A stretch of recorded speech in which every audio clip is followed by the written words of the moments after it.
ॐ नमो भगवते वासुदेवाय। ॐ नमो भगवते वासुदेवाय।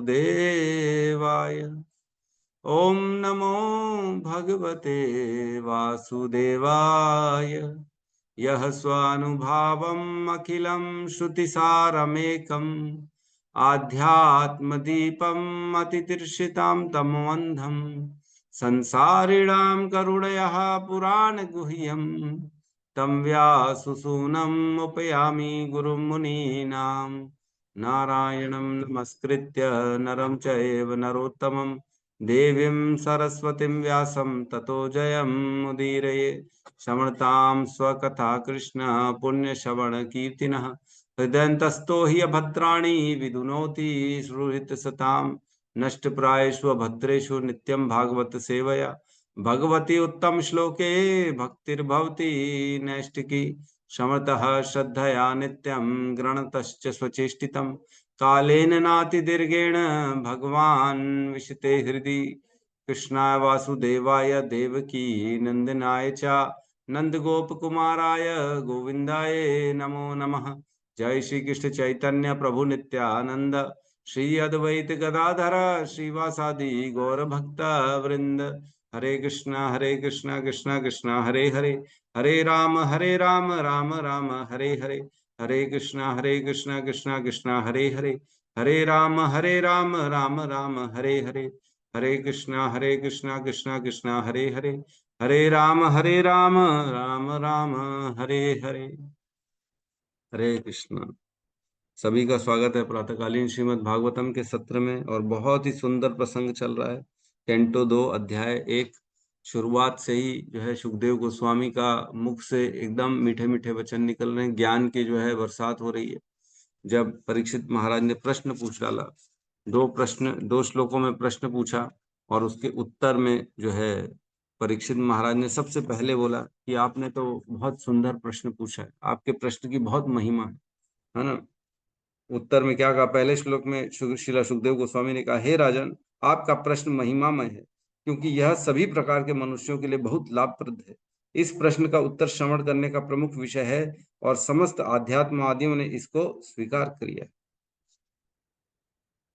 तो यह प्रश्न का जो उत्तर है, ये सभी आध्यात्मवादियों ने इसको स्वीकार किया है और आपका प्रश्न बहुत ही महिमा युक्त है और आपने सबों के लाभ के लिए ये प्रश्न पूछ डाला है ना। किम, क्या श्रवण करना चाहिए, क्या जपना चाहिए, क्या कर्तव्य है, क्या स्मरण करना चाहिए और क्या भजनीय है, ये 5 चीजें क्या हैं, और इसके अलावा क्या नहीं है जो नहीं करना चाहिए, इन्हीं पांचों में क्या नहीं करना चाहिए।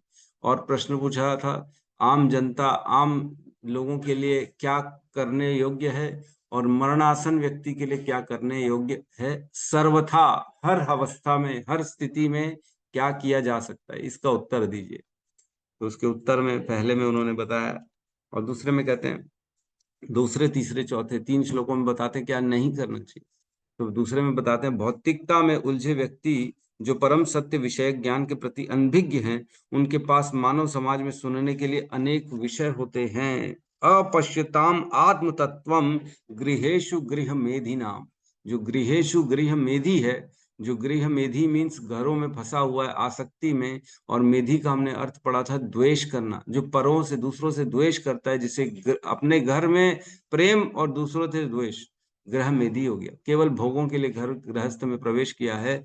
ऐसे गृहस्थ जो अपश्यताम आत्म तत्वम, जो आत्म साक्षात्कार के रास्ते में अपश्यताम देख नहीं सकता, आंखें बंद हो गई हैं उसकी, देख नहीं पा रहा है कि मैं जो है केवल भोगों में फंसा हुआ हूं। ऐसे व्यक्तियों के लिए पास अनेक विषय होते हैं संसार में सुनने के लिए, है ना।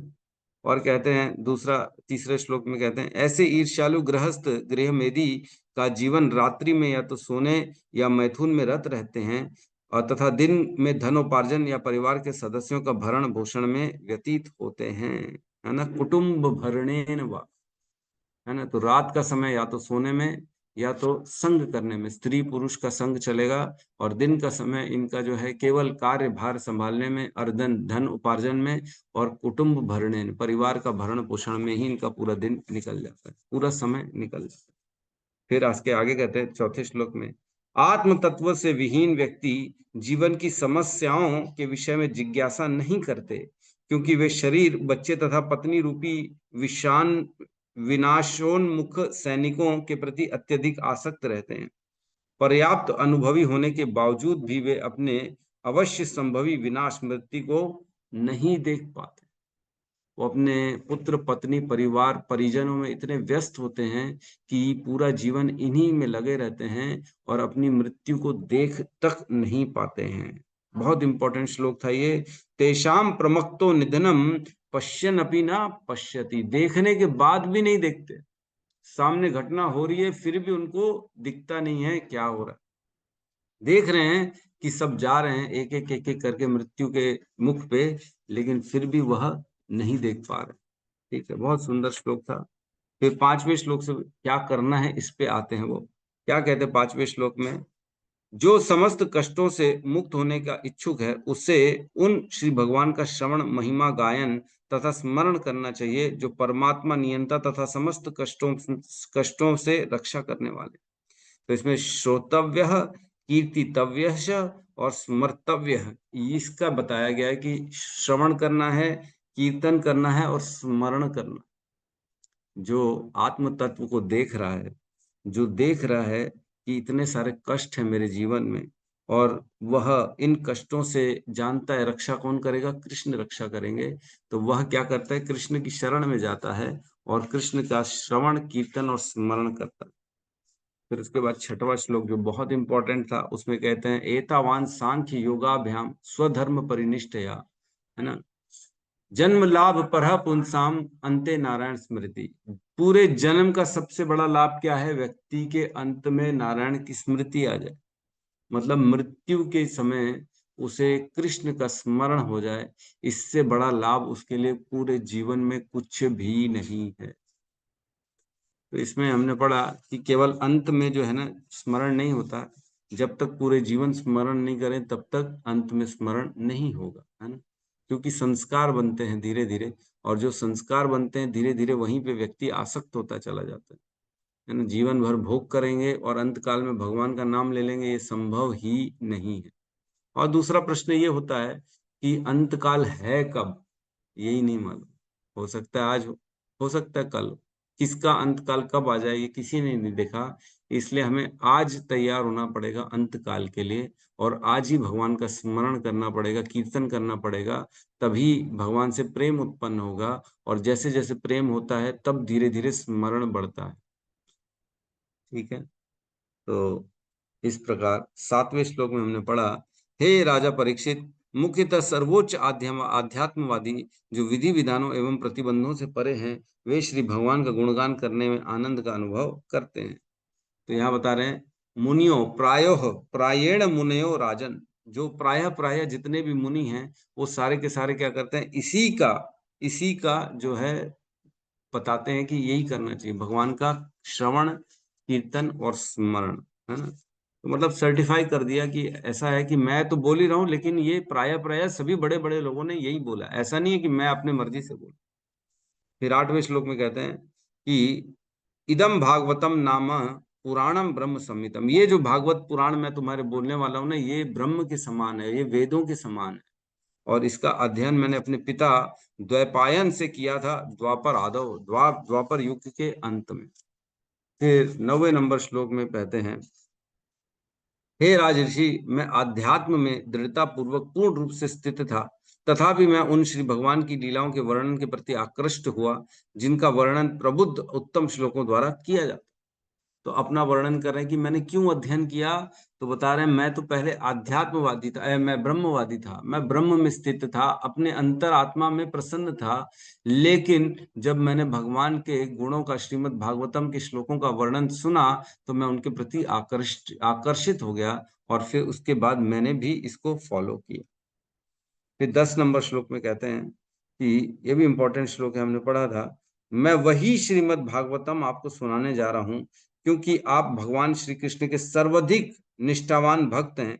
जो व्यक्ति श्रीमद् भागवतम को पूरे ध्यान से तथा सम्मान पूर्वक सुनते हैं, उसे मोक्षदायक परमेश्वर की अविचल श्रद्धा प्राप्त होती है। तो जो श्रद्धा पूर्वक श्रीमद् भागवतम का श्रवण करेगा उसे कृष्ण पे ऑटोमेटिकली श्रद्धा उत्पन्न हो जाएगी। क्यों उत्पन्न होगी?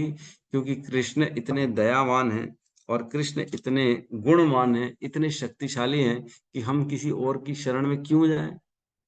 बताओ जी, क्यों जाएं हम? शनिदेव की शरण में जाएंगे कि दुर्गा मैया की शरण में जाएंगे? क्यों जाएंगे? अरे इतने करुणावान है, इतनी गलती करने के बाद भी वो माफ कर देते हैं। जो करो सब में माफ, बस ये है कि हम उनको अपना मन दे दें, बस और कुछ नहीं चाहिए उनको। अन्य अन्य लोग बहुत कुछ मांगते हैं, अन्य अन्य देवता बहुत कुछ मांगते हैं, लेकिन भगवान कुछ नहीं मांगते, केवल मन मांगते हैं। उसके बाद कहते हैं 11वें नंबर श्लोक में कि एतन एतन निर्विद्यमाना नाम इच्छताम कुतो भयम योगी नाम नृप निर्णीतः हरेर नाम अनुकीर्तनम। 3 प्रकार के लोग हैं। जो एक भक्त है निर्विद्यमाना नाम, जिसके अंदर कोई काम की इच्छा नहीं है, कोई प्राप्ति की इच्छा नहीं है, निर्विद्यमाना नाम। और दूसरे हैं इच्छुताम, जो अनेक अनेक इच्छाएं रखे हुए हैं अपने जीवन में। और तीसरे हैं योगी नाम, जो आत्मतुष्ट हैं अपने ज्ञान में, अपने ध्यान में। वो ऐसे लोग, 3 प्रकार के लोग, इनको भी क्या है, निर्णीताम, ये निर्णय लिया गया है कि हर प्रकार के लोगों को क्या करना चाहिए, हरेर नाम अनुकीर्तनम, उनको क्या करना चाहिए, भगवान का नाम का कीर्तन करना चाहिए। तो सभी के लिए यह कीर्तन सफलता देता है, निश्चित निश्चित तौर से। कोई किसी मार्ग का क्यों ना हो, चाहे उसे सकाम कर्मी हो, चाहे उसे अन्य ने बहुत सारी अभिलाषाएं हो, चाहे निष्काम कर्म क्यों ना हो, वो उसको कोई अभिलाषा नहीं है, चाहे उसको मोक्ष की कामना क्यों ना हो, हर स्थिति में उसको क्या करना चाहिए, भगवान का कीर्तन करना, अनुकीर्तन करना चाहिए। अनुकीर्तन का हमने वर्ड का मतलब पढ़ा था, निरंतर करना चाहिए, गुरुओं के आदेशों के अनुसार करना चाहिए। और तीसरा क्या बताया था मैंने आपको? नियम बना नियमित करना चाहिए, नियम बना के करना चाहिए। यस, हमारे कृष्ण चंद्रिका माता जी, आपने उत्तर दिया था। जी प्रभु जी। हाँ जी, बहुत सुंदर। तो इस प्रकार हमने 11 श्लोकों को कंप्लीट कर लिया था। आज 12वां श्लोक को हमको लेना है। और जैसे जैसे आगे बढ़ रहे हैं, ऐसा लग रहा है पता नहीं कितना, मतलब गहरा विषय, कितना इंटरेस्ट बढ़ रहा है, कितना ऐसा लग रहा है पवित्र ज्ञान में हम प्रवेश कर रहे हैं। सुखदेव गोस्वामी ने बोलना स्टार्ट किया है और हमारा आकर्षण इतना बढ़ गया है कि हम एक एक दो दो श्लोक से ज्यादा कर ही नहीं पा रहे, है कि नहीं? इतनी डिटेलिंग में चर्चा हो रही है। सुखदेव गोस्वामी, मतलब अनुभव ही अलग चल रहा है श्रीमद् भागवतम का। तो प्रवेश करते हैं आज के 12वें नंबर श्लोक में। हम, ये बहुत इंपॉर्टेंट श्लोक है, आज इस पे अच्छे से चर्चा करेंगे हम।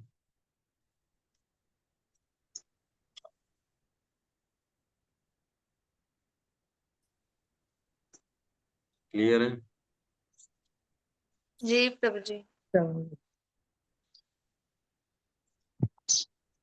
श्लोक क्रमांक 12, अध्याय 1, स्कंद 2।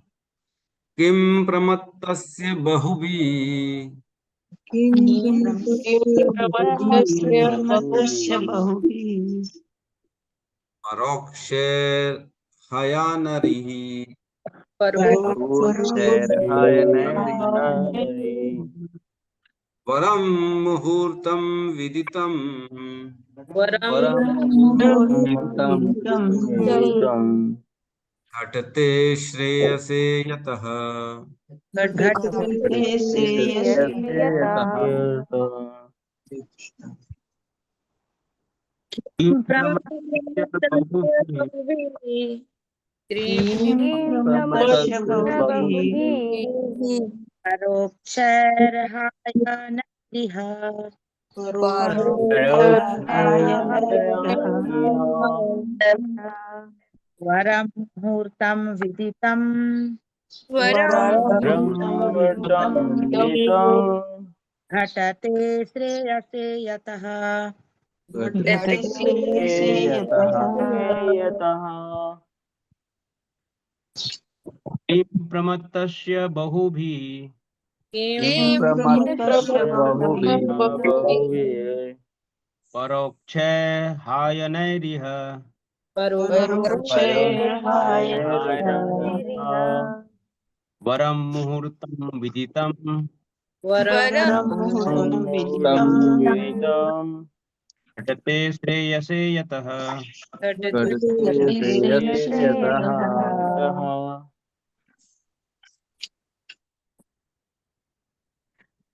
किं प्रमक्तस्य बहुभिः प्रमत्तस्य बहुभिः रोक्षैर्हाय इन हायर्नैः रोषैर्हायनैर्ह वरं मुहूर्तं विदितम् विदितं घटते श्रेयसे यतः।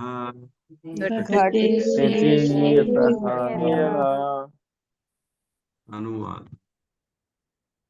ऐसे दीर्घ जीवन से क्या लाभ जिसे इस संसार में वर्षों तक अनुभवहीन बने रहकर गवा दिया जाए। इससे तो अच्छा है पूर्ण चेतना का एक क्षण, क्योंकि इससे उसके परम कल्याण का मार्ग प्रशस्त होता है। ओम ज्ञानतिमिरन्धस्य ज्ञानांजन शलाकया चक्षुरुन्मिलितं येन तस्मै श्री गुरुवे नमः। श्री चैतन्य मनोभीष्टं स्थापितं येन भूतले स्वयं रूपः कदा मह्यं ददाति स्वपदान्तिकम्। वन्देऽहं श्रीगुरु श्रीयुतपदकमलं श्रीगुरून् वैष्णवांश्च श्रीरूपं सागरजातं सहगण रघुनाथान्वितं तं सजीवं साद्वैतं सावधूतं परिजन सहितं कृष्ण चैतन्य देवं श्री राधा कृष्ण पादान् सहगण ललिता श्री विशाखान्वितांश्च। हे कृष्ण करुणा सिंधु दीनबंधु जगतपते गोपेश गोपिका कांता राधा कांत नमस्तुते। तप्त कांचन गौरांगी राधे वृंदावनेश्वरी वृषभानुसुते देवी प्रणमामि हरिप्रिये। वाञ्छाकल्पतरोभस्य कृपा सिन्धुभ्य एव च पतितानां पावनेभ्यो वैष्णवेभ्यो नमो नमः। नमो विष्णुपादाय कृष्णपृष्ठाय भूतले श्रीमते भक्तिवेदांत स्वामी इति नामिने। नमस्ते सारस्वते देवे गौरवाणी प्रचारिणे निर्विशेष शून्यवादी पाश्चात्य देश तारिणे। जय श्री कृष्ण चैतन्य प्रभु नित्यानंद श्री अद्वैत गदाधर श्रीवासादि गौर भक्त वृंद। हरे कृष्णा कृष्णा कृष्णा हरे हरे, हरे राम राम राम हरे हरे कृष्णा।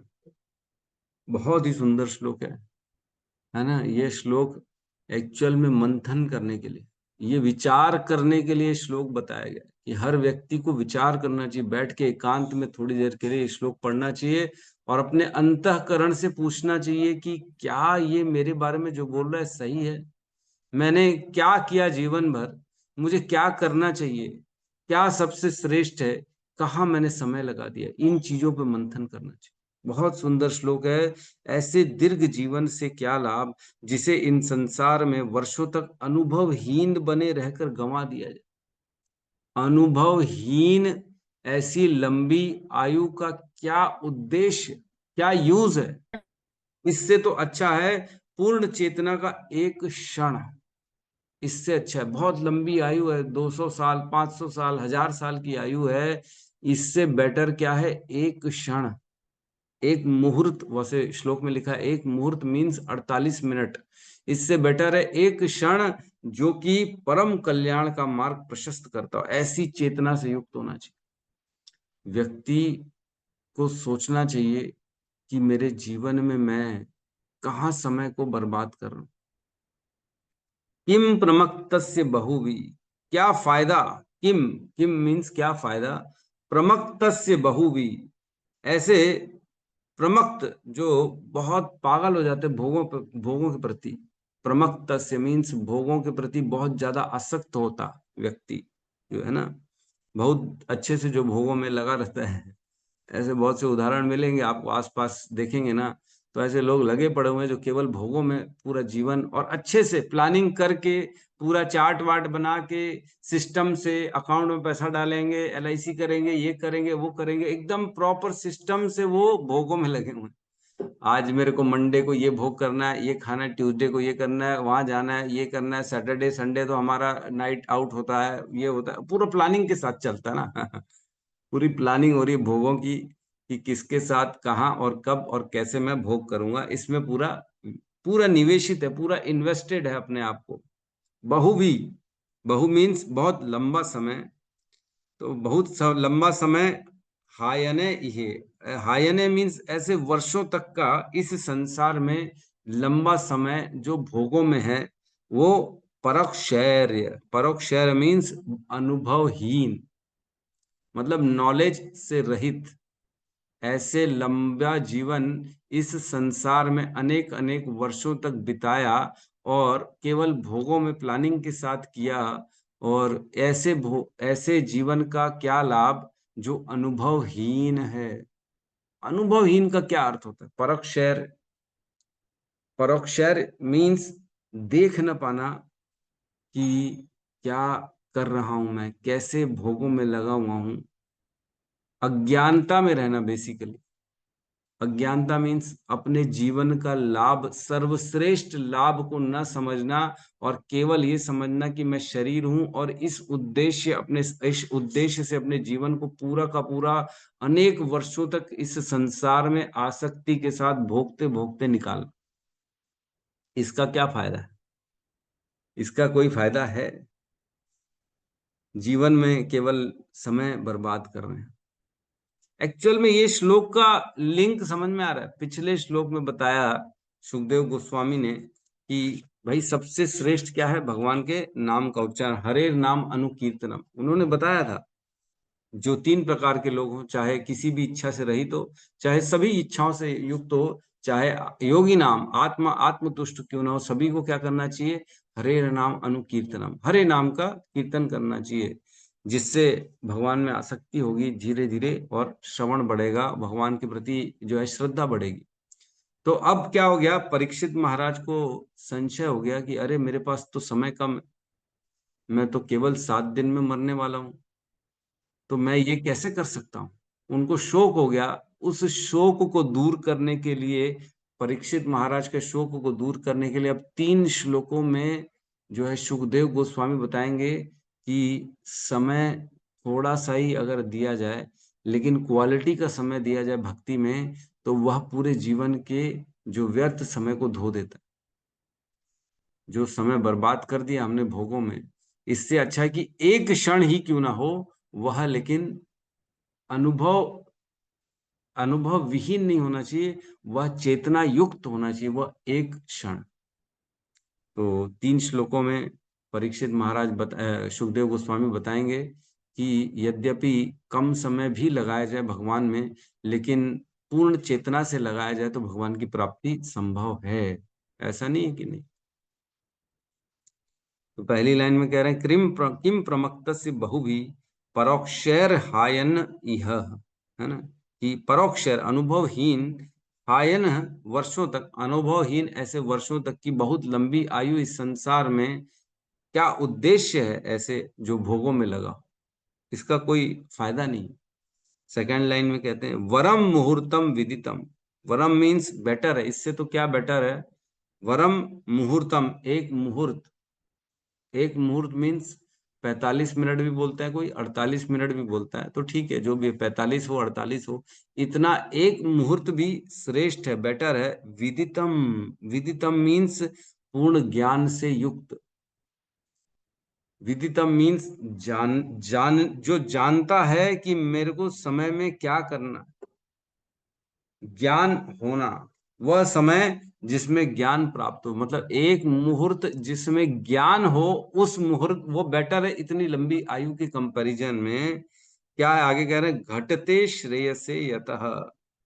घटते मीन्स एफर्ट्स, प्रयास करता है, श्रेयसे यतः, श्रेयसे मीन्स परमार्थ का, जो भगवान के श्रवण कीर्तन स्मरण का प्रयास करे, यतः वह समय, जिससे ऐसे समय में, जिस समय में व्यक्ति प्रयास करे विदितम, ज्ञान का, जो ज्ञान प्राप्त हो गया है, श्रेष्ठ मार्ग जो है उसका प्रयास करे, ऐसा समय वो श्रेष्ठ है लंबी आयु से। मतलब एक मुहूर्त 48 मिनट भी श्रेष्ठ है ऐसी लंबी लंबी आयु से जो अनुभव विहीन हो। तो एक मुहूर्त को यहाँ पे एक क्षण भी कहा जा रहा है। क्योंकि भगवान की प्राप्ति एक क्षण में भी हो जाती। यहाँ पे परोक्षैर का अर्थ हो गया पश्यन अपि न पश्यति, जो देखने के बाद भी हम देख नहीं पाते। देख रहे हैं किस प्रकार हमारे घर के बड़े जा चुके हैं, दादा दादी, नाना नानी, पिता माता, धीरे धीरे सब जा रहे हैं।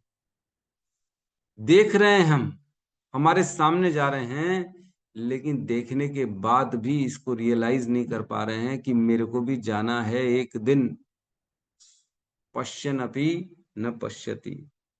हर समय अपने से प्रश्न करना चाहिए, क्या ये सही है? क्या जो मैं ये समय जहां लगा रहा हूं, क्या ये वाकई में उचित है? क्यों समय दे रहा हूं यहाँ पे? इस पे मनन करना चाहिए हर समय।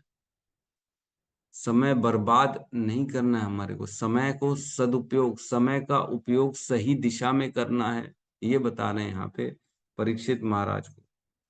जीवन के लक्ष्य के बारे में हमें विचार करना चाहिए कि जीवन का उद्देश्य क्या है। क्या मैंने जो उद्देश्य गोल सेट किया, मैं उसके अनुरूप अपने जीवन में समय का यूज कर रहा हूं, कि केवल जो है मोबाइल में, टीवी में, यूट्यूब में और गेम खेलने में और गॉसिपिंग में, फोन में, है ना, इन सब चीजों में अपना समय लगा। क्या उद्देश्य है हमारा? क्या हम अपने उद्देश्य में समय लगा रहे हैं? क्या भगवत प्राप्ति के लिए हमने कुछ विचार किया है? क्या आत्म साक्षात्कार के बारे में हमने विचार किया है, कि केवल भोगों के बारे में विचार? केवल इंद्रिय तृप्ति पूरा जीवन भर तरह तरह से इंद्रिय तृप्ति करने में ही पूरा जीवन लगा रहे लोग। एक ही चीज देखना है तो कभी इसको देखेंगे, कभी उसको देखेंगे, कभी इसको देखेंगे, बस इसी में लगे हो। खाना है तो बदल बदल के खाएंगे, कभी ये खाएंगे, कभी वो खाएंगे, कभी ये खाएंगे, अरे इससे बोर हो गया वो खाओ, उससे बोर हो गया ये खाओ, ये खाओ, ये खाओ, बस पूरा जीवन ऐसे निकल रहा है। स्वाद रस बदल रहा है, टेस्ट बस बदलते जा रहा है, इसी में जीवन बदल रहा है, कि आज इससे संग किया, कल उससे करे, इससे तीसरे चौथे से, बस इसी में लगे। व्यक्ति को समझना चाहिए कि इन भोगों की कोई अंत नहीं है। कभी भी इंद्रिय तृप्ति, जो इंद्रियां विषयों के प्रति आसक्त है, उनका एंड नहीं है। इच्छाओं का कभी एंड नहीं है। एक श्लोक आता है भक्ति रसामृत सिंधु में, बहुत सुंदर श्लोक है। उसमें कहते हैं, कामादीनाम कथि न कथिता पालिता दुर्निदेशा तेषाम जात मयि न करुणा न त्रपो न उपशांति उत्सृजयिता नथ यदुपते सांप्रतम लब्ध बुद्धि तव माया शरणम भयम माम नियुंजम आत्मदास्ये। बहुत सुंदर श्लोक है, जिसमें कह रहे हैं कि हे मेरी इंद्रियां, हे मेरे मन, मैंने पूरा जीवन तुम्हारी सेवा करी है। काम आदि नाम, काम और आदि मतलब काम, क्रोध, काम ये प्राप्त हो जाए वो होता, ये इंद्रिय तृप्ति हो जाए मेरी, वो तृप्ति हो जाए। तो हे प्रभु, हे काम वासनाओं के अवांछित आदेशों की कोई सीमा नहीं है। यद्यपि मैंने इन इच्छाओं की इतनी सेवा की है, किंतु उन्होंने मुझ पर रंच भर भी दया नहीं दिखाई। मैं पूरा जीवन अपनी इच्छाओं के प्रति इतना प्रयास किया, उनको पूरी करने के लिए, मेरे मन को बस मैं प्रसन्न कर लूं, मेरी इंद्रियों को प्रसन्न कर लूं, इसी में मेरा पूरा जीवन चला गया। लेकिन मेरे मन ने, मेरी इंद्रियों ने कभी भी मुझ पे दया नहीं खाया कि चलो कोई बात नहीं, इसने हमारी इतनी सेवा करी है, कुछ दिन तो इसको छोड़ दो। नहीं नहीं, उनकी सेवा करने में न तो मुझे लज्जा आई, न ही मैंने कभी उन्हें त्यागने की इच्छा करी। पूरा जीवन मैंने केवल मन की जो इच्छाएं थी उसको पूरी करने में लगा दी, कभी मैंने उसको त्यागने का सोचा भी नहीं, और कभी मेरे को शर्म भी नहीं आई कि मैं गलत काम कर रहा हूं मन की इच्छा पूरी करने के लिए। सही विचार मैंने किया ही नहीं। किंतु हे प्रभु, हे यदुवंश के शिरोमणि, हाल ही में मेरी बुद्धि जागृत हुई है और अब मैं उनका परित्याग कर रहा हूं। अब मुझे अक्ल आ गई है कि मैंने ये मन की चक्कर में कितना समय बर्बाद कर दिया है। केवल मन की इच्छाओं के लिए मैंने गलत काम किया है, मैंने पूरा समय दे दिया है। लेकिन हे कृष्ण, अब मैं आपके इस ज्ञान से समझ आ गया है कि मेरे को क्या करना है। अब मैं आपकी शरण में आ, अपनी दिव्य बुद्धि के कारण अब मैं इन अवांछित इच्छाओं का पालन करने से मना करता हूं और अब आपके अभय चरण कमलों में शरण लेने के लिए आया हूं। कृपया मुझे अपनी निजी सेवा में लगा लीजिए और मेरी रक्षा कीजिए। माया हर कहीं है। जन्म से लेके मृत्यु की शैया तक माया का प्रभाव चलता है। माया का प्रयास यही रहता है कि कैसे आपके जीवन की आयु को बस निकाला जाए, बर्बाद किया जाए, कैसे इसका जीवन में विफल करूं। माया का यही उद्देश्य है। भोगों के प्रति ऐसे आकर्षित कर देगी, अरे ये अच्छा है, वो अच्छा है, ये खा लो, वो पी लो, इधर समय दे दो, पिक्चर देख लो, बातें कर लो। बातें करेंगे, पिक्चर देखेंगे, खाएंगे तो समय ऐसा निकल जाता है, पता ही नहीं पड़ता। कई बार देखा गया, मोबाइल में व्यक्ति बैठता है तो एक एक घंटा ऐसी रील देखने में ही निकाल देता है, पता ही नहीं पड़ता उसको एक घंटा कैसे हो गया, है कि नहीं। तो समय ऐसे खींच रही माया आपके जीवन से। लेकिन माला करते तो एक माला में ही नींद आना चालू हो जाते, ओ मेरे तो आंख बंद हो रही, मेरे तो ये हो रहा है। क्यों हो रही है, क्या कारण है? अरे माया चाह नहीं रही कि आप माला करो। माया चाह रही है कि आपका समय जीवन का बर्बाद हो, आपको भी भटका दिया जाए। महाकुंभ में सपोज करो, अभी जैसे प्रयागराज में महाकुंभ हुआ था, लाखों लाखों की भीड़ आई थी, हर दिन 15-15, 20-20 लाख लोग आए। एक बच्चे को हम वहां ले गए और बच्चे ने हाथ छोड़ के अपने भोगों के प्रति आकर्षित हो गया, है ना। नहाऊंगा, इधर खाऊंगा, वो खाऊंगा, ये झूला झूलूंगा। उस मेले में उसने हाथ छोड़ लिया और गुम गया। मिलेगा दोबारा? है ना, नहीं मिलेगा। बच्चा, लाखों लाखों की भीड़ है, कहाँ कहाँ कौन सा कोने में चला गया पता ही नहीं पड़ेगा। वैसे ही हमारा जीवन है। अगर जीवन हमने भोगों में लगा दिया ना, तो ये जीवन आकर्षित होके भोगों में फंस जाएगा। और एक बार ये जीवन छूट गया तो कहाँ भटक जाएंगे पता ही नहीं पड़ेगा। कौन कौन सी जीवों में जाना पड़ेगा, कौन कौन सी योनियों में जाना पड़ेगा पता ही नहीं पड़ेगा, भटक जाएंगे। लाखों लाखों करोड़ों करोड़ों जन्मों तक पता नहीं कहाँ फंसे रहेंगे। मनुष्य योनि फिर मिलेगी नहीं दोबारा। बहुत मुश्किल से मिलती है मनुष्य योनि, जो कि केवल भगवत प्राप्ति के लिए होती है। इसी मनुष्य योनि में ही बुद्धि मिली है, जिससे हम चिंतन कर सकते हैं कि मैंने सही समय में अपना जो है सही जगह अपने समय को लगाया है कि नहीं लगाया। बुद्धि से आदमी विश्लेषण कर सकता है कि मैं फंसा हुआ हूं भोगों में, ये दुख है, ये फंसावट है, ये तो जंजीर है, बांधने का काम कर रहा है ये इंद्रिय तृप्ति। तो इस प्रकार बहुत सुंदर ये श्लोक, कामादिनाम कथिन कथिता पालिता दुर्निदेशाम तेषाम जात मयि न करुणा न तपो न उपशांति उत्सृजयिता नथ यदुपते सांप्रतम लब्ध बुद्धि तब माया शरणम भयम माम नियुंज शव आत्मदासे। तुम्हारी माया जो है ना, उसने मेरे तुम्हारी माया की सेवा करते करते करते तो मैं थक गया, बुढ़ापा आ गया। ऐसे ही होता है ना, जब व्यक्ति बूढ़ा हो जाता है, बोलता है मैंने जीवन भर तुम लोगों की सेवा करी, मैंने क्या नहीं किया तुम्हारे लिए। हे बच्चों, पत्नी, बच्चों, माता पिता, ये बना दिया, वो बना दिया, बड़ी गाड़ी बना दी, बंगला बना दिया, बैंक बैलेंस बना दिया, पूरा मेहनत कर करके भोगों के लिए व्यक्ति साधन इकट्ठे करता है। और बाद में मृत्यु शैया पे जब बुढ़ापा आ जाता है, तब भोग तो कर नहीं पाता, बोले अब तो मेरे शरीर साथ नहीं दे रहा। लेकिन तो भी आसक्ति बनी रहती है ना, कि एक दिन तो मैं भी प्रसन्न होऊंगा, एक दिन। तो ऐसे बहुत से हमने देखा है कि योनियां हैं जिसमें अनेक लंबी लंबी आयु है। पेड़ 5-5, 10-10 हजार साल के पेड़ों की आयु होती है। 10 साल तक, 10,000 साल तक सोचो, पेड़ खड़ा हुआ एक ही जगह, न हिल पा रहा है, न डुल पा रहा है। कोई उसी के नीचे मूत्र भी कर रहा है, कोई उसी के नीचे गोबर भी फेंक रहा है, कोई उसी को काट रहा है, कोई इसको छील रहा है, कोई स्क्रैच करके अपना नाम लिख रहे हैं, कोई है ना कि कोई खीला ठोक रहा है। तो ये भी तो पेड़ है ना, उसका जीवन है कि नहीं। खड़ा हुआ बेचारा, कुछ नहीं कर पा रहा है, असहाय अवस्था में एक ही जगह। मौसम के तापों को सहना है उसको, ठंड सहनी है उसको, गर्मी सहनी है पेड़ को। किसी को रोक के बता नहीं सकता कि हे मेरी थोड़ी मदद कर दो, मेरी पीठ में खुजली हो रही, कोई खुजला दो। ये भी नहीं बोल सकता है। कोई उसमें किसी भी प्रकार का असहाय अवस्था में बैठा है, कुछ नहीं कर सकता, और इतना लंबा समय जीने का कोई लाभ है ऐसे जीवन का? सांप की उम्र बोलते हैं बहुत लंबी है, कछुए की उम्र बोलते हैं सबसे ज्यादा लंबी होती है, 400-500 साल की लंबी उम्र होती है कछुए की। तो कर क्या रहे लेकिन पूरे जीवन में भोगों में ही तो लगा हुआ है। आहार निद्रा भय मैथुनम च एतद भी पशु भी नराणाम धर्मानि तेषाम अधिको विशेष धर्महीन पशु भी समाना।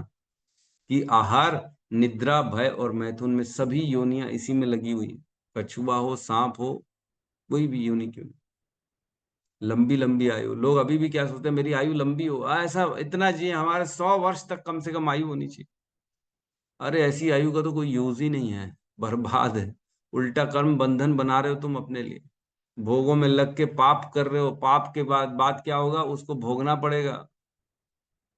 आयु लंबी नहीं होनी चाहिए, आयु लेकिन उद्देश्य के प्रति हमें मतलब सचेत होके ऐसी आयु को जीना चाहिए जहां उद्देश्य हो, भगवान की प्राप्ति हो। आज दोबारा मंथन, ये श्लोक काय के लिए दिया गया है, दोबारा मंथन करो कि क्या मैं अपने समय को सही जगह लगा रहा हूं कि नहीं लगा। ये विचारणीय है, क्या करना है क्या नहीं करना, कहाँ समय लगाना है कहाँ समय नहीं लगाना, बहुत इंपॉर्टेंट है। अजामिल जो है, अजामिल उपाख्यान में हम जानते हैं पूरा भोग भोगा, लेकिन जब 88 साल का हो गया, छोटा बच्चा था उसका, नारायण, नारायण का नाम लिया मात्र तो उसको बचा लिया गया। और सोचो कब बचाया गया, मृत्यु हो गई थी, यमराज के दूत आ गए थे, उसके शरीर में उसकी आत्मा को बांध के बस बाहर निकाला ही था, आधा बाहर था आधा अंदर था, शरीर में था भी और शरीर से आधा निकल गया था। सोचो मतलब मृत्यु के कितने करीब पहुंच गया था वो, एकदम टिप आखिरी में खड़ा था, एकदम मान के चलो जैसे बहुत बड़ी खाई हो और उस खाई के एकदम अंत कोने में हम खड़े हैं, एड़ी जमीन में और हमारे पैर का अंगूठा बस खाई में। ये स्थिति है। इस स्थिति से जब उसने नारायण का नाम लिया तब उसको बचा लिया गया, उसको निकाल लिया गया, मृत्यु के मुख से निकाल कर लेके आ गया उसको विष्णु के दूत। भगवान के नाम में सोचो कितनी शक्ति है। पूरा जीवन भोगों में लगा दिया, उसके बाद भी अगर नाम लिया भगवान का तो उसको बचा लिया गया और उसको वापस समय दिया गया कि छोड़ो और तू जा। हरिद्वार में गया वो 6 महीने 8 महीने तक लगातार उसने भगवान का नाम का जप किया और उसने भगवान के प्रति शरणागति करी, फिर वैकुंठ गया वो अजामिल। ये स्थिति है। तो भगवान के नाम के प्रति हमें भी श्रद्धा रखनी चाहिए, क्योंकि यही एक साधन है जो हमको बचा सकता है भटकने से। एक बार मृत्यु हो गई ना तो भटक जाएंगे, जैसे बताया ना प्रयागराज का कुंभ का मेला, भटक गया तो मिलेगा ही नहीं, फिर दोबारा नहीं मिलने वाला। तो आज तो फिर भी व्हाट्सएप है, अनाउंसमेंट है, फोटोग्राफ सर्कुलेट कर लेंगे तो एक बार फिर भी चांस है कि हो सकता है कि मिल जाए। लेकिन कॉलोनी से बच्चे गायब हो जा रहे हैं, मिलते हैं क्या बताओ? अपहरण हो जा रहा है, बच्चे मिलते हैं? कितनी भी टेक्निक लगा लो, कितना न्यूज में डाल दो, कुछ भी कर लो, नहीं मिलते। इतना इतने लोग बेईमान हो गए, क्या बताएं। किसी के अंदर कोई जो है ही नहीं, इंसानियत नाम की चीज ही नहीं। तो एक कंडू ऋषि की कथा आती है। कंडू ऋषि तपस्या में लगे हुए थे, महान तपस्या में लगे हुए थे, बहुत तपस्या, घोर तपस्या कर रहे थे वो, सारे नियमों का पालन कर रहे थे, भगवान की भक्ति कर रहे थे।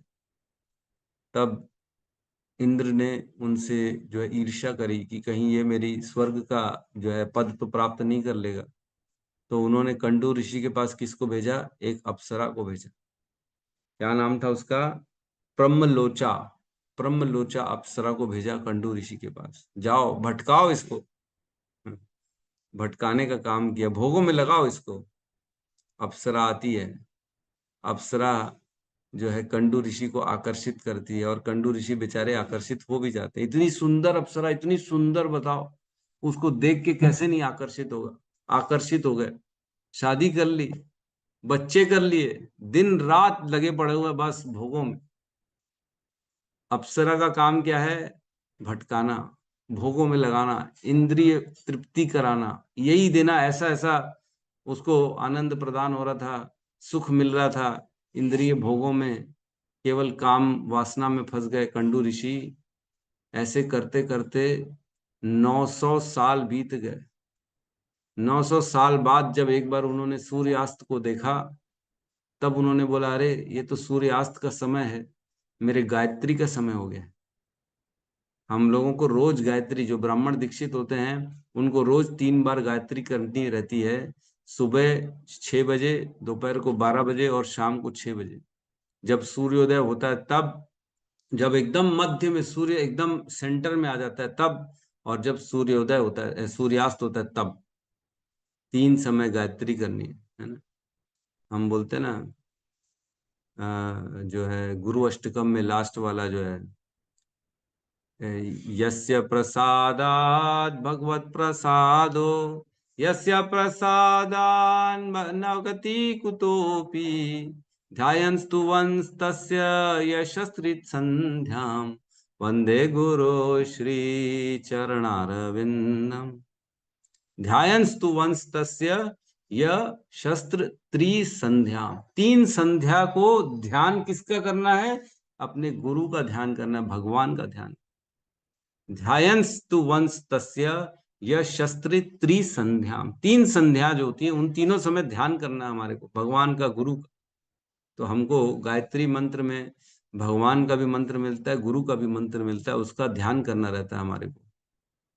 तो कंडू ऋषि 900 साल बाद उनको ध्यान आया कि मैंने तो गायत्री नहीं की, सूर्यास्त हो गया।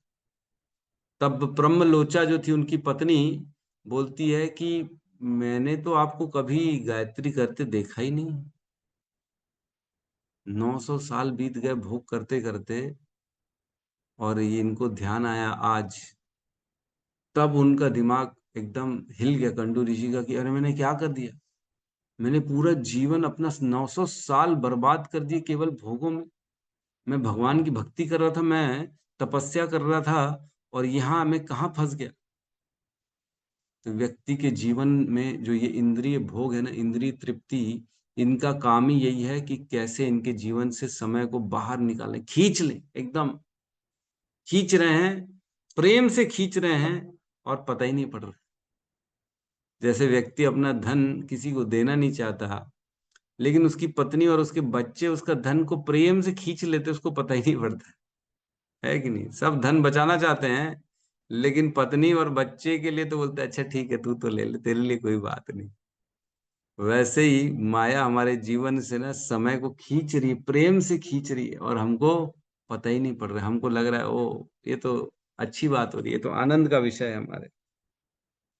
यह रियलाइज करना है कि मेरा पूरा समय इंद्रिय तृप्ति में बर्बाद कर दिया है, वह व्यक्ति इसलिए खुद को श्रेयस मार्ग में लगाएगा, है ना। विविदितम, विदितम मीन्स ये ज्ञान आएगा कि मैं अपने समय को बर्बाद कर रहा हूं। अरे ये समय, ये इसको ज्ञान होना भी बड़ी बात है। जिसको ये ज्ञान हो गया ना कि केवल मैं अपना समय इंद्रिय तृप्ति में भोग में लगा रहा हूं, ये उचित नहीं है, ये ज्ञान भी श्रेष्ठ है। भले भक्ति करे ना करे, कम से कम इतना तो मालूम है कि मैं समय बर्बाद कर रहा हूँ। तो ढूंढेगा वो सही रास्ते के लिए कि मेरे को करना क्या चाहिए भाई। क्या इंद्रिय भोग, पता नहीं क्यों मैं ना, बचपन से, मैं स्कूल में था, छोटा था, तब भी मैं ये सोचता था, मेरे को ये प्रश्न तो आता था मेरे मन में कि केवल पैसा कमाना, व्यापार करना, शादी करना, बच्चे करना, ये जीवन का मकसद नहीं है। मेरे को ये पता नहीं क्यों बचपन से लगता था कि ये मकसद तो नहीं है जीवन का। जीवन किसी और चीज के लिए मिला है। इतना मेरे को अच्छे से याद है, मैं छोटा था तब भी सोचता था सब एक ही काम कर रहे, केवल लगे पड़े हुए काम करने में, पैसा बढ़ाने में, परिवार का पालन करने में, सब इसी में लगे हुए। एक दिन मर जाना है, ये करते करते क्या यही जीवन है। मेरे को याद है बचपन से, मैं छोटा था तब भी सोचता था। मैं प्रश्न अपने पिताजी से भी पूछता था, मैं पापा जी क्या खाली धंधा करना है, खाली परिवार पालना है, यही जीवन है। हाँ, लेकिन आंसर कब मिला? जब भगवत गीता की शरण में है, तब जाके आंसर मिला कि नहीं नहीं, ये जीवन नहीं, जीवन तो भगवान की प्राप्ति के लिए। नायम देह देव भजाम निलोके कष्टान कामान अर्हते व्यंग भुजामि तपो दिव्यम पुत्र कायेन सत्वम तस्मा शुद्धम ब्रह्म सौख्यम तु अनंतम। ब्रह्म सौख्यम, ब्रह्म की प्राप्ति के लिए जीवन मिला है, न कि केवल इंद्रिय तृप्ति के लिए, जो कि कुत्ते और सुअर भी कर रहे हैं। कुत्ते और सुअरों को बहुत ज्यादा इंद्रिय भोग मिलता है, हमसे ज्यादा मिलता है। तो ये कब ज्ञान होता है? जब हम भक्तों के संग में आते, तब ये ज्ञान होता है कि यह समय मेरा बर्बाद हो रहा है। और कौन बताता है हमको? कौन बताया? हम भी तो लगे पड़े हुए थे उसी के संग। जैसे पशुओं का जीवन होता है, वैसे ही हम भी तो अपने जीवन को चला रहे थे। तो यह ज्ञान भक्तों के संग में आके ही पता पड़ता है कि करना क्या है जीवन। तो भक्तों की महिमा बहुत ज्यादा है। आज हम देखते हैं, इतना ही क्यों ना सांसारिक पढ़ाई हो जाए, कोई जज बन जाए, साइंटिस्ट बन जाए, बड़े बड़े वकील हैं, आईएएस हैं, कलेक्टर हैं, ये इतना पढ़ लिया, अरे प्रभु फॉरेन से पढ़ के आया, ऑक्सफोर्ड से पढ़ के आया, हॉल और पता नहीं कौन कौन से हार्वर्ड यूनिवर्सिटी से पढ़ के आए, इनको ये डिग्री है, वो डिग्री है, इनको तो पहनाया, मुकुट पहनाया है प्रधानमंत्री ने, प्रेसिडेंट ने। इतना पढ़ लिए, थीसिस लिए, इनको फॉलो करते हैं। और इतना पढ़ने के बाद भी क्या उनको ये मालूम है कि समय जो है हमको आत्म साक्षात्कार के लिए लगाना है, भगवत प्राप्ति के लिए अपने समय का उपयोग करना है? क्या इतना मालूम है? इतना तक नहीं मालूम। सोचो, इतना पढ़ लिया, बर्बाद कर दिया अपना पूरा समय, इतना समय बर्बाद कर दिया आईएएस करने में, कलेक्टर बनने में, डॉक्टर बनने में, लेकिन भगवान की प्राप्ति के लिए तो समय ही नहीं निकाला। कितना बड़ा नुकसान। जब अंत काल मृत्यु की शैया में आएंगे ना, तब पता पड़ेगा सब तो छूट जाएगा, हर चीज जो मैंने प्राप्त करी वो सब छूटने वाला है। और सोचो, और बड़ी बात, हिट, अगले जीवन में फिर से स्टार्ट करना है जीरो से, फिर एबीसीडी से स्टार्ट करना, नई माता, नए पिता, नए जन्म के साथ फिर से स्टार्ट करना है, वहीं से, जीरो से। जो कमाया था पिछले जीवन में सब छूट गया। आज जो हम जितने प्रयास कर रहे हैं, संजो संजो के रख रहे हैं, एक दिन छोड़ के जाना पड़ेगा, और अगले जीवन में पता नहीं फिर जीरो से स्टार्ट करना पड़ेगा। इतना बड़ा नुकसान। और जब मृत्यु के बाद ऊपर जाएंगे, तब जब यमराज के सामने पहुंचेंगे, तब हमारे जब कर्मों का लेखा जोखा होगा, तब प्रश्न होगा, जीवन में तुमने धर्म का क्या काम किया? क्या भगवान का नाम लिया कि नहीं लिया? भगवान का नाम नहीं लिया तो सोचो कितना बड़ा नुकसान, नरकों में भेज देंगे। यमराज जी क्या कहते हैं अपने दूतों को अजामिल उपाख्यान में? उसमें कहते हैं, किसको मेरे पास नहीं लाना है, जिसको मेरे पास नहीं लेके आना, क्या कहते हैं कि जीवहा न वक्ति भगवत गुण नाम देहम चेतस न स्मरति तद चरणार विंदम कृष्णाय नो नामति यत शिर एकदा अपि ताना नयध्वम सतोकृत विष्णु कृतान। कहते हैं किसको नहीं लाना? जिह्वा न वक्ति भगवत गुण नाम देहम, जिसकी जिह्वा ने भगवान के नाम गुण का एक बार भी वर्णन नहीं किया है, उसको लेके। चेतस न स्मरति तद चरणार विंदम, जिसके चित्त ने भगवान के चरणों का कभी स्मरण ही नहीं किया, ऐसे व्यक्ति को लाना। और क्या कहते हैं? ताना नयध्वम यद शिर एकदापि, ताना नयध्वम, उसने कभी भी कृष्ण के सामने अपने सिर को झुकाया ना। ताना नयध्वम यद शिर एकदापि, उसने एक बार भी भगवान के सामने अपने सिर को नहीं झुकाया, उसको लेके आना है ना। और क्या करें? सतोकृत विष्णु कृतान, जिसने जीवन में कभी भी विष्णु का कोई भी कार्य नहीं किया हो, ऐसे व्यक्ति को मेरे पास लेके। तो कौन कौन है ऐसी कैटेगरी में, ये सोच लेना चाहिए। हमारे को तो शीला प्रभुपाद की कृपा से सब कुछ दे दिया। शीला प्रभुपाद ने कितना आसानी से सब दे दिया। 6.3.29 माता जी ने डाल ही दिया इस श्लोक को। बहुत सुंदर श्लोक है, बहुत सुंदर, है ना। क्या है श्लोक, में एक बार और पढ़ता हूँ, सुनिए अच्छे से, है ना।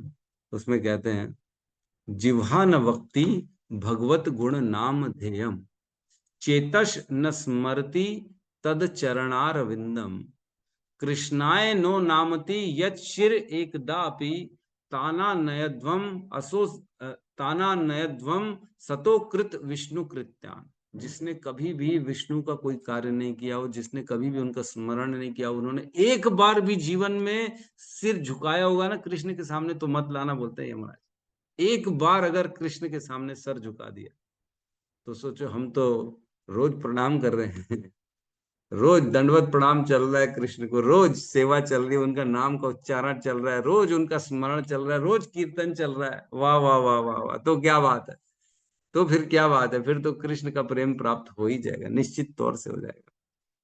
तो भगवान के नाम में हमने कल भी पढ़ा था अजामिल उपाख्यान में कि अयम ही कृत निर्वेशो जन्म कोटि अहंसाम अपि, अयम ही कृत निर्वेशो जन्म कोटि अहंसाम अपि यद याजुहारा विवशो नाम स्वस्तम अयनम हरे।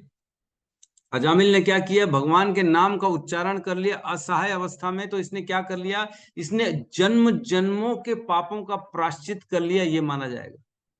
सारे अनेक अनेक जन्मों के पापों का उसने प्रायश्चित कर लिया, केवल एक बार नारायण का नाम अगर उसने असहाय अवस्था में ले। ये उपलब्धि है भगवान के शरण में जाने की।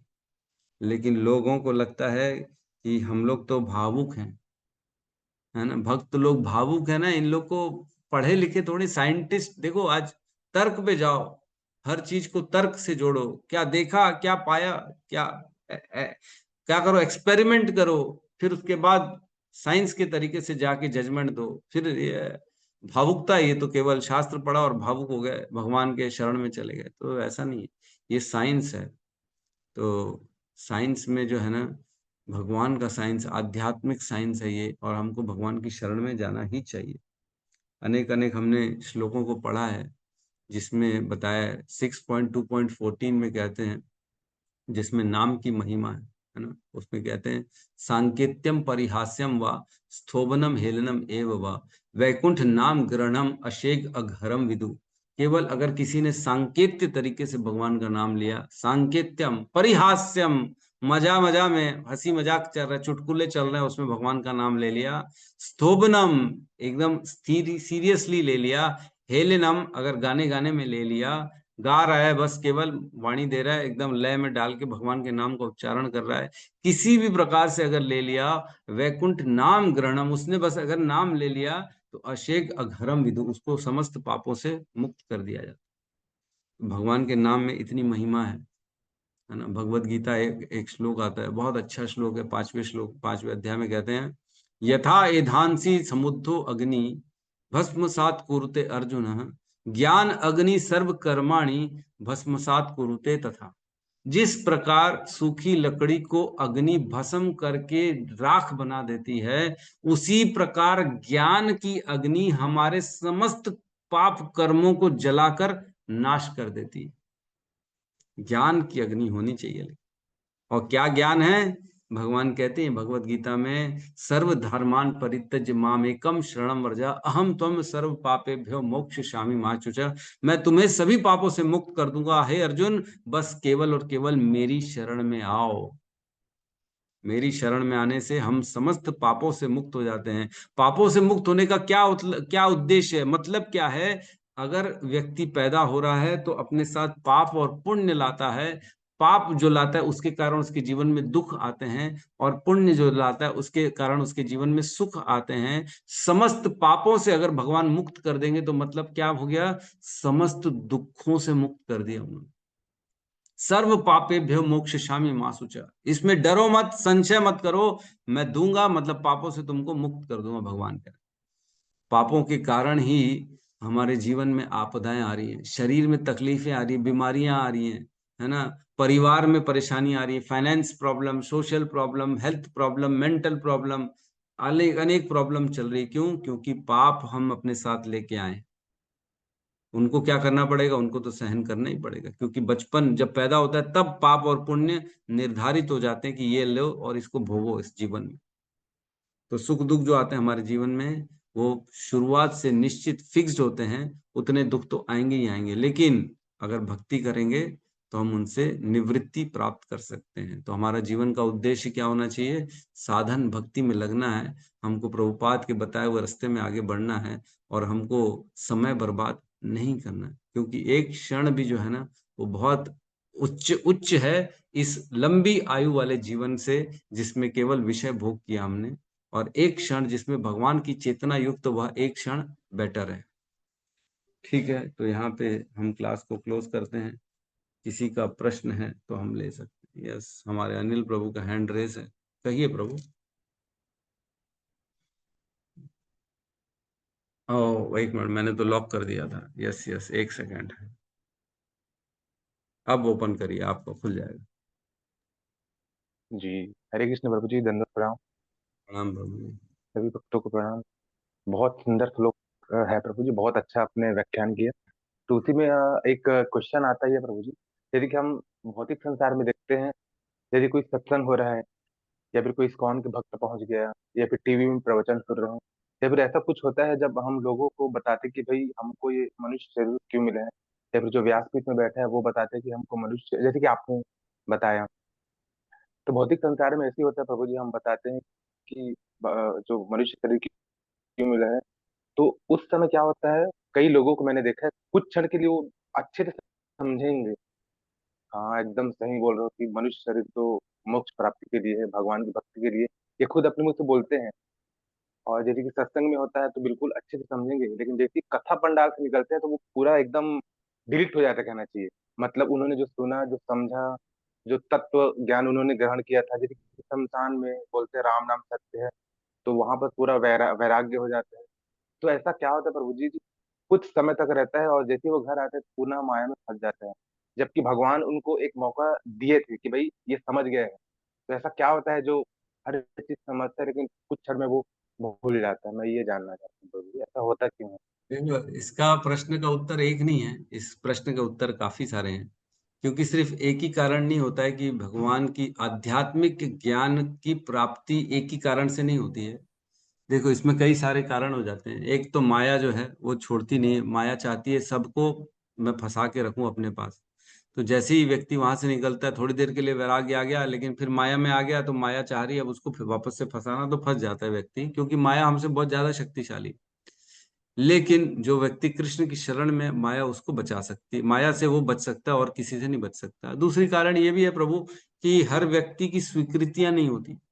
भगवान ने भगवत गीता में कहा है कि 4 प्रकार के लोग ही मेरी भक्ति कर पाते हैं। चतुर्विधा भजन्ते माम जना सुकृतिनो अर्जुन, आर्तो जिज्ञासु अर्थार्थी ज्ञानी च भरत ऋषभ। 4 प्रकार के लोग होते हैं जिनको स्वीकृतियां होती हैं, तब मेरी भक्ति में आते हैं। स्वीकृति होना बहुत अति आवश्यक है ना, है ना।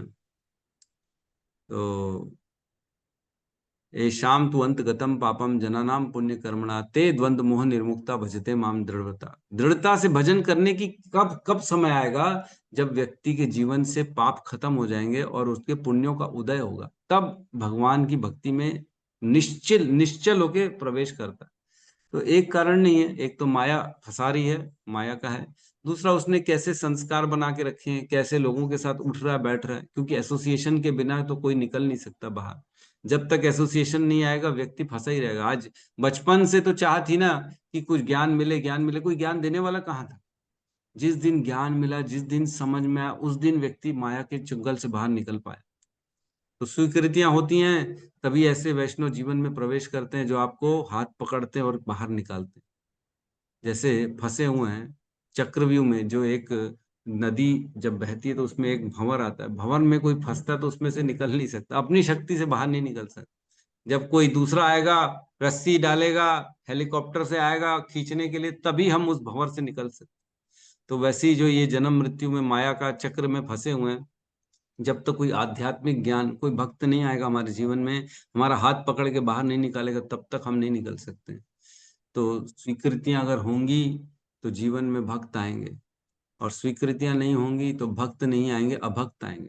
क्योंकि भगवान ने कहा है, जो आसुरी योनियों के होते ना, उनको मैं जन्मों जन्म तक इसी में फंसाए रखता हूँ। आसुरीम योनिम मापन्ना मूढ़ा जन्मनी जन्मनी अप्राप्य माम कौंतुए ततो यान्ति अधमाम गतिम। उनको अधम से अधम योनियों में डालता हूँ, वो कभी भी मुझ तक नहीं पहुंच पाते, उनको स्वीकृतियां ही नहीं है। जो गंदे गंदे काम करेंगे उनको स्वीकृति नहीं मिलेगी, उनकी बुद्धि जो होगी जड़ हो जाएगी, उनको भगवान का ज्ञान समझ में नहीं आएगा। वो नाम और भगवान विग्रह बोले, अरे सब ये पागल हो तुम लोग, पागल हो क्या, खाते पीते नहीं हो, यही करते रहते हो, सुबह उठ के 4 बजे, हट, ये कोई करेगा क्या? हमको नहीं, हम तो सोएंगे, मजे करेंगे। तुम नाम लेके मजे करो, हम सो के मजे करें। उनके मुंह से भगवान का नाम ही नहीं निकलेगा। तो जैसे जैसे हम स्वीकृतियां होती है तब हमको ये ज्ञान मिलता है, तब जीवन में गुरु आते हैं। जीवन में गुरु भी क्यों आएंगे? जब हम वाकई में भगवान से ये प्रार्थना करते हैं कि भगवान मेरे को सही मार्ग में लगाओ। मेरे को याद है, मैं पहले बहुत बार बाबा धाम जाता था ना, शिव जी का, हम लोग के घर में शिव जी की बहुत बड़ी जो है, सब उपासक शिव जी के ही हैं। हम लोग बचपन से शिव जी को माना, उन्हीं को फॉलो किया। जी तो बाबा धाम मैं कम से कम 15 बार जा चुका हूँ, पैदल लेके कांवड़ जो है, जिसमें 100 किलोमीटर नंगे पैर चलना पड़ता है। जी जब जब जाता था ना जल चढ़ाने के लिए, तो मेरे को याद है आज भी, मैं शिव जी से प्रार्थना करता था, शिव जी मुझे सही मार्ग में लगाना, मैं कभी भी गलत मार्ग में न जाऊं। मैं कोई अपनी भौतिक इच्छा नहीं प्रकट करता था, मैं बस ये बोलता था मेरे से कभी कोई गलत काम ना हो जाए, मैं सही मार्ग में लगूं, मेरे को बुद्धि दो ताकि मैं सही रास्ते में आ सकूं। और देखो भगवान ने कैसे कृष्ण की भक्ति दे दी। ये सच है कि शिव जी भगवान की भक्ति देते हैं अपने भक्तों को। जो शिव जी से कुछ नहीं मांगते हैं, शिव जी उनको कृष्ण के पास भेज देते हैं, क्योंकि ये तो मांग ही नहीं रहा ना। भव और भवानी, भवानी कौन है? इस दुर्गा देवी, जो इस संसार में फंसाने का काम करती है, और भव उनके पति शिव जी। तो शिव जी से मांगो ना कुछ, तो वो तो चाहते हैं कि तुम यहीं रहो तुम भवानी के पास ही रहो, मेरी पत्नी के पास, वो तुम्हारे को अटका के रखेगी माया इस रूप, इस संसार में। लेकिन जो कुछ नहीं चाहता ना, तो शिव जी उनको भेज देते हैं कृष्ण के पास। तो स्वीकृतियां होनी चाहिए प्रभु, तब व्यक्ति निकल पाता है, नहीं तो नहीं निकल पाता। फिर दूसरी बात, संग होना चाहिए, संग होगा तभी निकलेगा, नहीं तो नहीं निकलेगा। और थोड़ी बहुत जो है अपने संस्कारों पर भी निर्भर करता है, कि व्यक्ति के संस्कार, केवल भोगों की इच्छा कर रहा है तो नहीं निकल पाएगा। तो ये 3-4 कारण हैं जो वैराग्य दिला सकते। ठीक है, हरे जी कृष्ण। प्रभु, बहुत बहुत धन्यवाद। हरे कृष्ण। धन्यवाद। यस यस, रामलला प्रभु। हरे कृष्णा गुरु जी, दंडवत प्रणाम। प्रणाम प्रभु। जैसे कई बार हम जैसे कभी बाहर जाते हैं, मंदिर में जाते हैं, तो एक दूसरी दुनिया होती है, मेरे को समझ आता है कि भाई ये तो कुछ दूसरा है, बाहर से बहुत दूसरा। लेकिन जैसे ही बाहर निकलता है, ऐसी क्या बोलते हैं ना, चकाचौंध माया की। हालांकि हमको पता है अरे यार इन लोग की पूरा टाइम, मतलब फालतू टाइम वेस्ट हो, लेकिन देखते हैं ऐसी चकाचौंध, मतलब ना ऐसी चमक चमक, मतलब आदमी को अंधा कर देगी। मतलब अगर उसके पीछे भागेंगे ना, मैं कल रास्ते में निकलता हूँ, देखता हूँ बाप रे कितना समय बर्बाद कर रहे हैं लोग। लेकिन फिर भी देखते हो इतनी चकाचौंध है, मतलब वहां से मैं मुंह फेर लेता, चलो भाई इधर देखना ही नहीं है। मतलब ये प्रॉब्लम है वो, मतलब बोलते हैं ना कि हाँ उसके पीछे अगर उधर उस चकाचौंध में चले गए तो आप अंधे हो जाओगे। अंधे हो जाएंगे, सही। इसका उपमा जैसे आप दे रहे हो ना, वो ऐसी है, जो मिराज बोलते हैं जिसको, दूर रेगिस्तान में दूर पानी दिखता है ना, ऐसा भ्रम होता है कि अरे पानी तो वहां है, प्यासा आदमी रेगिस्तान में पानी की तो इच्छा करता है, तो दूर ऐसा दिखता है पानी है, जितना पास जाओ वो उतना और दूर होता जाता है, पानी एक्चुअल में रहता ही नहीं है। तो ये चकाचौंध भी माया की ऐसी है। व्यक्ति को लगता है अरे यहाँ पे तो सुख ही सुख है, इसको भोगो, इसको पालो, ये कर लो, ये खा लो, वो पू लो, इसको संग कर लो, इससे अच्छा क्या है। लेकिन एक्चुअल में तो वहां पे है ही नहीं सुख। तो ये मिराज के समान है, ये केवल भ्रम में डालने का काम करती है, इसमें सुख है, एक्चुअल में सुख नहीं है। और चकाचौंध ऐसा है, आंखें फट जाएंगी। लोग बोलते हैं अरे क्या तो घूम गया है, क्या तो गाड़ी है, क्या तो मोबाइल है, क्या तो कपड़ा है, कब तो ये तो, अरे एक्चुअल में तो कुछ है ही नहीं। मुकुट जो है ना, सोने के मुकुट को लोग चाहते हैं कि सब मेरे सर पे रहे, है ना, रहे कि नहीं रहे। लेकिन जब जो मुकुट पहनता है ना, तब वो मुकुट इधर चुभना चालू होता है सर में। जब चुभना चालू होता है ना, तब व्यक्ति को पता पड़ता है अरे इसमें तो बहुत दर्द है। ये मुकुट तो मैंने पहन लिया है, यद्यपि मैं राजा तो बन गया हूँ, लेकिन इसको पहनने में बहुत सर में दर्द होता है, क्योंकि ये बहुत भारी है और चुभता भी है, क्योंकि सोने का मुकुट है ना, मेटल है। लेकिन जो नहीं है जिसके पास, उसको लगता है राजा का मुकुट देखो, सिंहासन देखो, कितना बड़ा मुकुट पहनता है, कितना बड़ा, कितना सोने का मुकुट सोचो सर के ऊपर सजा हुआ। लेकिन जब आती है ना, तब पता पड़ता है इसमें सुख नहीं, इसमें दुख है। तो ये चकाचौंध माया की है ही ऐसी, फंसाने का काम करती है केवल और केवल, और कुछ नहीं है। तो माया में ना फंसे, भगवान का शरण लें, भगवान का नाम लें, तभी हम माया से बच पाएंगे, नहीं तो माया में फंसते चले जाए। ठीक है, बहुत बहुत धन्यवाद सभी भक्तों का, जो इतना समय निकाल के सुबह सुबह आ जाते हैं भागवत कथा सुनने के लिए, है ना। तो आप सबों से प्रेरणा मिलती है हमको कि अच्छे से पढ़ें, अच्छे से समझें, ताकि हम इसको अपने जीवन में उतार सकें। और आशा कर रहा हूँ सबको कहीं ना कहीं अपने जीवन में मार्गदर्शन, इसका प्रभाव श्रीमद् भागवतम का सबने अपने अपने जीवन में महसूस किया होगा। जब से श्रीमद् भागवतम की क्लास में आए हैं और पहले के जीवन को खुद ही देखेंगे ना, जब पीछे मुड़ के मेरे जीवन में मैं क्या करता था या क्या करती थी, और आज श्रीमद् भागवतम के श्रवण के बाद मेरी क्या हालत है, तो खुद में देखेंगे तो बहुत बड़ा बदलाव महसूस करेंगे, बहुत बड़ा। अपनी सोच में, अपनी इच्छाओं में, अपने एफर्ट्स में, अपने हर जगह, हर समय, हर जगह में आप अपना एक प्रभाव, एक बदलाव महसूस करेंगे। और हम देखेंगे कि हम रोज एक एक एक एक एक, एक कदम करके कृष्ण के पास बढ़ते चले जा रहे हैं। तो ये बहुत बड़ी उपलब्धि है, ये कोई आसान बात नहीं है। बहुत चुनिंदा लोग होते हैं, बहुत कम लोग होते हैं जो इस मार्ग में आगे बढ़ पाते हैं। अन्य अन्य लोग तो केवल भटक जाते हैं। यस, यदुपति प्रभु, आपका हैंड रेस था, कुछ कहना चाहते हैं? हरे कृष्ण प्रभु जी। यस, प्रभु हरे जी, ये कृष्ण। बोल रहे थे कि ये सब जितने भी डाउट्स हैं हम लोगों ने प्रभुपाद की बुक्स पढ़ने पे ही में ज्यादा से ज्यादा क्लियर हो जाता है। तो क्वेश्चन है कि प्रेरणा कहाँ से मिलेगी प्रभुपाद की बुक्स को मतलब ज्यादा से ज्यादा पढ़ सके? प्रेरणा की स्रोत क्या रहेगी प्रभुपाद की बुक्स पढ़ने की? देखो, श्रवण इज वेरी इंपॉर्टेंट। हर चीज का रास्ता है श्रवण। जब कोई बताएगा तब हम सुनते हैं, तब हम उससे प्रेरणा मिलती है, तब हम उसमें जाते हैं। जब आपको पेट में दर्द था तो बाजू वाले ने, पड़ोसी ने बोला आपको एक काम करो, आप पिपरमेंट खा लो तो आपका दर्द ठीक हो जाएगा। तो श्रवण किया और उसके अनुसार अपना कार्य किया तो पेट का दर्द चला गया, है ना। सर में दर्द हो रहा है या अन्य कोई और प्रॉब्लम हो रही है, तो पड़ोसी ने बोला ये काढ़ा पी लो, सो लो, ऐसा कर लो, तब हमारे सर का दर्द चला जाएगा। तो वैसा किया तो फिर हमारे सर का दर्द चला गया। तो श्रवण इज इम्पोर्टेंट। डॉक्टर के पास जाएंगे और डॉक्टर को बोलेंगे डॉक्टर साहब मेरे को बीमार हूं मैं, बस ठीक कर दो, और सुनेंगे नहीं कुछ भी, तो ठीक हो जाएंगे नहीं। श्रवण करेंगे डॉक्टर से, तब जाके रास्ता बताएगा डॉक्टर। सोना ये टाइम है, उठना ये टाइम है, खाना ये टाइम है, बैठना ये टाइम है, ये नियम फॉलो करना है, इसको नहीं खाना है, इसको करना है। ये ऐसा करेंगे तब हमारी बीमारी ठीक होती है, अदरवाइज बीमारी ठीक नहीं होती। तो बीमार हम सब पहले तो ये जाने, ये माने कि हम बीमार हैं। इस संसार में आए हैं विषय भोगों में, इसमें उसमें अज्ञानता में केवल बीमारी बीमारी लेके आए। बीमार हैं तब हम डॉक्टर के पास जाते, गुरु के पास, और वो गुरु के मार्गदर्शन में जब हम श्रवण करते हैं तब हमको समझ में आता है कि बीमार हैं और इसका इलाज क्या।